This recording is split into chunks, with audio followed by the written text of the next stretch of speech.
Шановні журналісти, будь ласка, ваші запитання, і ми почнемо з телеканалу «Ми Україна». Your questions are welcome. We'll start with «Ми Україна». Пане Столтенберге, перше питання до вас. Mr. Secretary На що General, Україна заслуговує на ювілейному саміті у Вашингтоні? what do you think Ukraine deserves to hear at the anniversary summit in Washington? Is there a political will to offer this invitation? If not, then what can we expect? What are the discussions going on? And another question to the President. Many promises were made in the past. We heard about some brigades that were left without ammunition.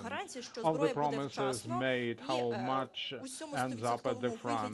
Can we expect that all the deliverables will be carried out? There are 9 security agreements that Ukraine has made. Thank you.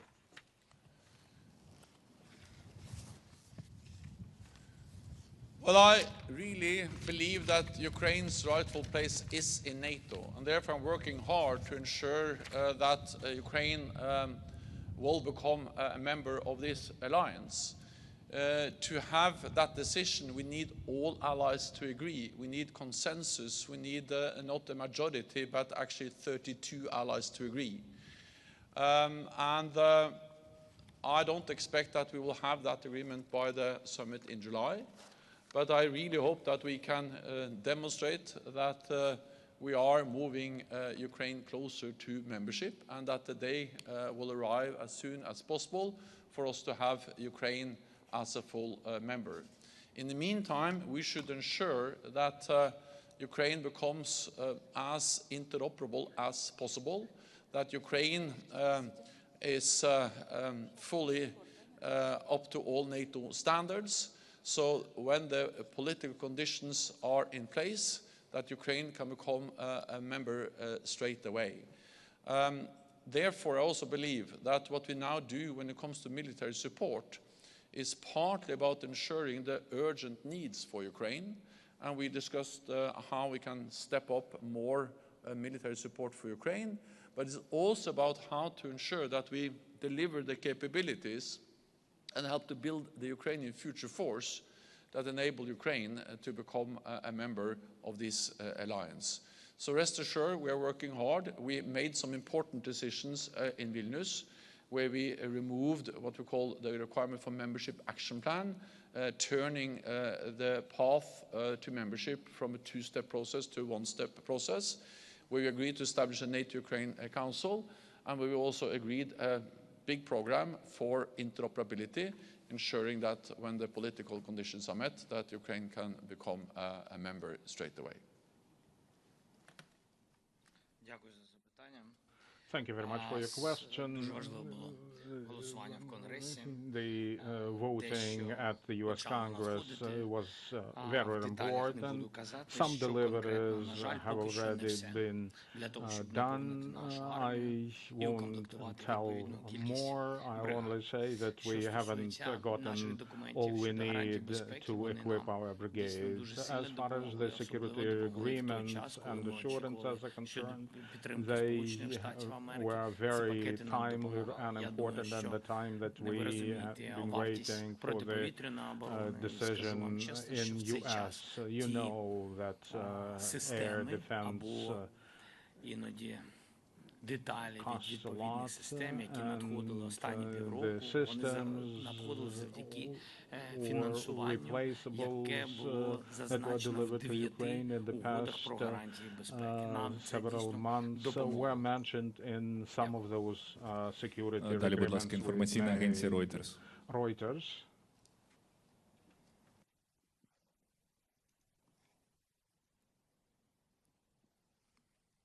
From Reuters, a question specifically on air defense. Secretary General, you mentioned after the NATO-Ukraine Council that you expected announcements soon. Since then, we haven't heard of any more announcements of donations of Patriot batteries or other systems to Ukraine. So what makes you optimistic that you will now get those announcements? And also, President Zelenskyy, the Secretary General mentioned that NATO members have not lived up to their promises in recent months in terms of what they promised to deliver. Do you feel personally let down by your allies, and do you feel you can still rely on them? Well, we are working in NATO to ensure that allies are delivering more air defense to Ukraine. We have updated our overview of different air defense capabilities. And of course, we welcome the decision by Germany to deliver a full new Patriot battery to Ukraine. And since our defense ministerial meeting in the NATO-Ukraine Council format with President Zelenskyy, we have had Spain announcing that they will deliver Patriot batteries. We also have, of course, the major announcement by the United States and United Kingdom that also includes different air defense systems. And just today, Australia has announced that they will provide money for air defense systems, short-range air defense systems, as well as manpads. So there are big and small announcements which are coming and have already been announced, but we need more. We are focusing on Patriots, also the need to refurbish existing systems, to replenish and ensure that systems which are already delivered work as they should. That there are enough ammunition, because if you don't have ammunition to the batteries, it's not much worth to have the batteries. And also, of course, it is important to remember that Patriots are important, but so are also other systems, NASAMS, RST, and many other systems. We need a layered air defense, and therefore we focus on a wide range of different systems and continue to work with allies to make it sure that they deliver and turn the commitments and announcements into real delivery of weapons and systems as soon as possible. Thank you for your question regarding additional packages and quantity of missiles to the Patriots. We are looking forward to a positive development. We'll be waiting for the deliveries to come. We were sure that there won't be any intermissions.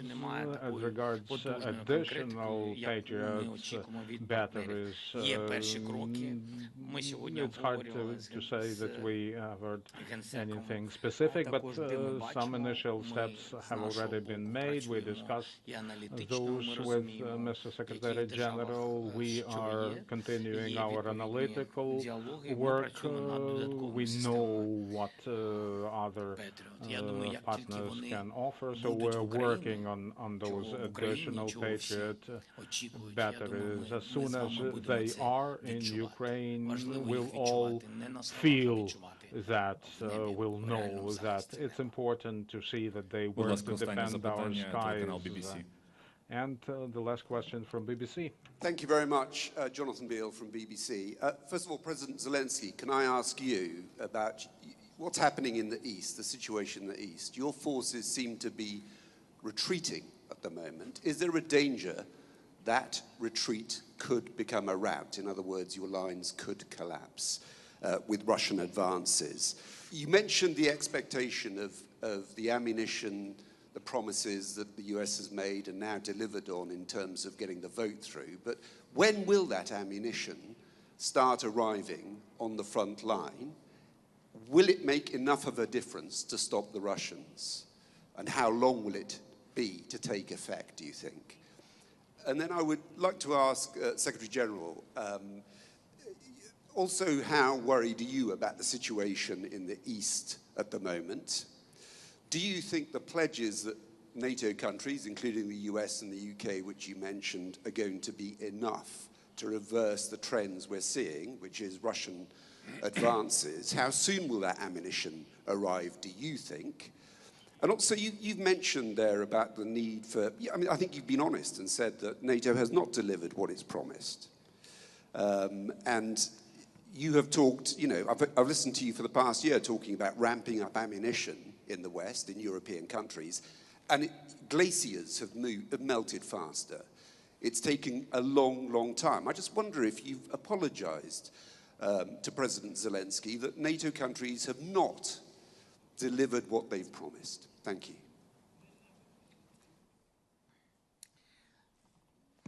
Дякую. Thank you.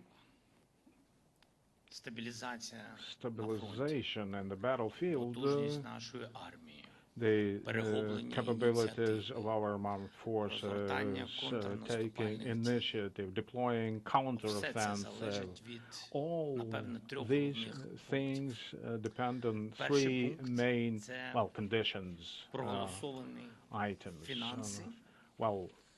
First, the vote to provide financial support at the bilateral level, and of course the United States support. This is number one. Second, timely deliveries of weapons, and what will be delivered to Ukraine in the long run. The first of those conditions has now been met, though it was difficult. There is a package, there is financial support coming, so we can count on this money.